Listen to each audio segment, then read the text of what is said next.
Assalamualaikum warahmatullahi wabarakatuh. Kaifa halukum? Bikhairin alhamdulillah. Alhamdulillah, pada kesempatan kali ini kita dapat melanjutkan pembelajaran kita melalui pembelajaran jarak jauh. Mudah-mudahan kondisi seperti sekarang ini dapat cepat berlalu sehingga kita dapat menjalankan aktivitas kita, dapat belajar bersama-sama, dapat bertemu langsung di madrasah kita tercinta. Baiklah, pada pembelajaran bahasa Arab kali ini kita akan membahas tentang khabar muqaddam wa mubtada muakhar. Sebelum memasuki pembahasan ini, kita akan mengulang kembali tentang mubtada dan khobar. Mubtada adalah kata benda atau isim yang berada di awal kalimat. Dalam bahasa Indonesia, mubtada itu sama seperti subjek. Kemudian khobar adalah kata benda yang mengikuti mubtada, yang menjelaskan tentang mubtada. Letaknya sesudah mubtada. Dalam bahasa Indonesia sama atau disebut juga sebagai predikat. Contoh kalimat mubtada khobar seperti al-masjidu kabirun. Masjid ini besar. Al-masjidu, kata yang berada di awal kalimat ini, dia menduduki posisi sebagai mubtada. Kemudian kabirun menjelaskan al-masjidu dan letaknya sesudah mubtada, ini dia sebagai khobar. Contoh kalimat yang kedua, al-kitabu alal maktabi. Pada contoh kalimat yang kedua ini terdapat harfu jar, yaitu ala. Buku ini di atas meja. Yang berkedudukan sebagai mubtada adalah al-kitabu, isim yang terletak di awal kalimat. Yang sebagai khobar adalah alal maktabi. Pada mubtada di sini, al-kitabu dan al-masjidu ini adalah isim atau kata benda ma'rifah atau disebut juga isim ma'rifah. Isim ma'rifah itu adalah kata benda yang awal penulisannya ditambahi dengan alif dan lam. Isim ma'rifah itu sendiri adalah kata benda yang sudah memiliki arti khusus, sudah jelas maksudnya. Pada kalimat yang kedua di sini adalah buku. Arti buku di sini sudah jelas, buku ini. Buku ini di atas meja. Jadi buku yang ada di atas meja itu sudah jelas, buku yang mana. Sama juga dengan al-masjidu, ini isim ma'rifah. Masjid yang besar itu masjid yang mana? Jadi masjid yang besar itu sudah jelas, oh masjid ini. Contoh mubtada khobar yang lain adalah al-miklamatu fil mahfazati. Tempat pensil ini di dalam tas. Al-ustadzu amama tilmiz. Guru ini di depan murid. Al-maqsafu janibal maktabati. Kantin ini di samping perpustakaan. Al-miklamatu mubtada, fil mahfazati khobar.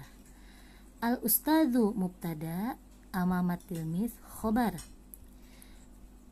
Yang menjadi mubtada adalah al-maqsafu, khobarnya adalah janibal maktabah. Mubtada di sini adalah isim ma'rifah. Jadi artinya sudah jelas. Tempat pensilnya jelas, guru jelas, dan kantinnya jelas. Karena di awalnya sudah ada alif lam, ini adalah isim ma'rifah. Baik, sekarang kita akan memasuki pembahasan kita, yaitu khobar muqaddam wa mubtada muakhar. Khobar muqaddam adalah khobar yang diawalkan atau dikedepankan. Sedangkan mubtada muakhar adalah mubtada yang diakhirkan. Kalau pada contoh mubtada khobar, yang di awal adalah mubtada, kemudian baru khobar. Kalau pada pembahasan ini adalah ditukar, jadi khobarnya dimajukan, mubtadanya diakhirkan. Perhatikan slide berikut ini. Di sini ada tulisan yang berwarna biru dan ada tulisan yang berwarna merah. Pada tulisan yang berwarna biru adalah contoh kalimat mubtada khobar. Begitu pula sebaliknya yang berwarna merah adalah khobar muqaddam wa mubtada muakhar. Contoh kalimat yang pertama, al-miklamatu fil mahfazati.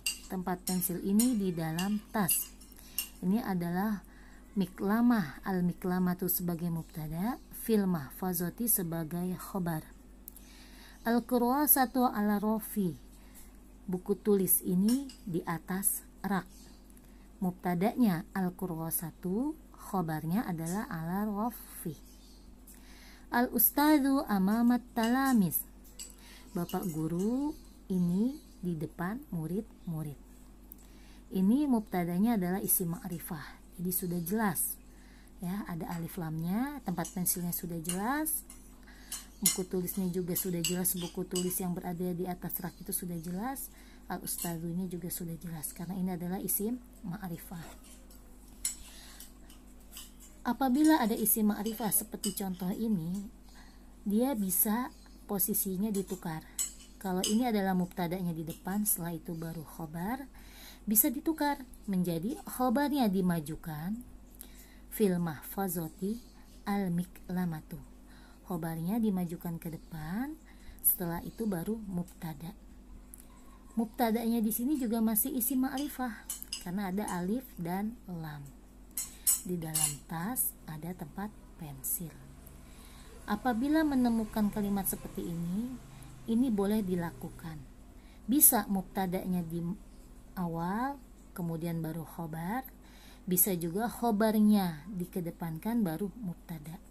Apabila isim ma'rifah, boleh dilakukan, boleh tidak. Bisa dikedepankan, bisa dikebelakangkan, atau dibalik juga itu boleh. Apabila mubtadanya isim ma'rifah. Kalau pada contoh yang kedua, ala rofi kurwasatun. Nah, kurwasatun di sini dia tidak ada alif lamnya. Ini adalah isim nakiroh. Isim nakiroh itu artinya kata bendanya ini masih bermakna umum.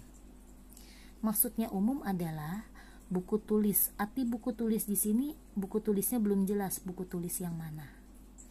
Kalau yang di atas karena dia isim ma'rifah sudah jelas.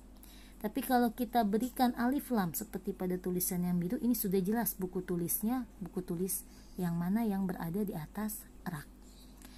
Apabila mubtadanya isim nakirah, maka susunannya harus seperti ini. Jadi khobarnya terlebih dahulu baru mubtada. Apabila mubtadanya atau kata bendanya di sini adalah isim nakirah. Ini harus, ya. Jadi posisinya harus seperti ini apabila kata bendanya nakirah. Begitu juga dengan contoh yang nomor 3, amamat talamis ustadun. Nah, mubtadanya di sini kata bendanya isim nakirah, tidak ada alif lam. Maka apabila tidak ada alif lam, maka susunannya harus seperti ini. Jadi yang dikedepankan adalah khobarnya dahulu baru mubtada. Kemudian kalimat yang bagaimana yang bisa khobarnya dimajukan dan mubtadanya diakhirkan? Apabila dalam kalimat tersebut ada harfu jar. Nih, seperti contoh nomor 1 ada fi. Contoh harfu jar yang lain fi, ala, min, ila, itu adalah beberapa contoh dari harfu jar. Jadi apabila dalam kalimat ada harfu jarnya, itu bisa khobarnya dikedepankan. Kemudian ada zorof. Zorof itu adalah untuk menentukan posisi atau tempat. Posisi di sini adalah tempat. Seperti amama di depan, waro'a di belakang, janiba, bijiwari, tahta, fauqa, itu adalah zorof.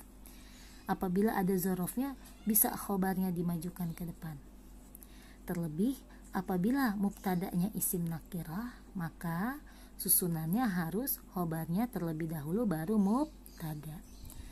Apabila kata bendanya isim ma'rifah, bisa khobarnya dulu baru mubtada, atau bisa mubtada terlebih dahulu baru khobar.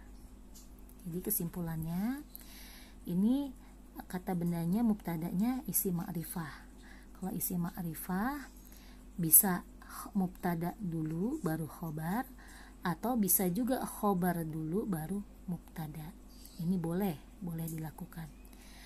Tetapi apabila mubtadanya atau kata bendanya isim nakirah, maka susunannya harus khobar terlebih dahulu. Khobarnya dikedepankan, baru mubtada. Ya, ini alif lam mim tidak ada, ini harus posisinya seperti ini. Mudah-mudahan penjelasan dari Ibu bisa dipahami dan membawa keberkahan buat kita semua. Demikianlah pelajaran kita hari ini, semoga bermanfaat. Mari kita ucapkan hamdalah, alhamdulillahirabbil alamin. Mohon maaf bila ada kesalahan. Wassalamualaikum warahmatullahi wabarakatuh.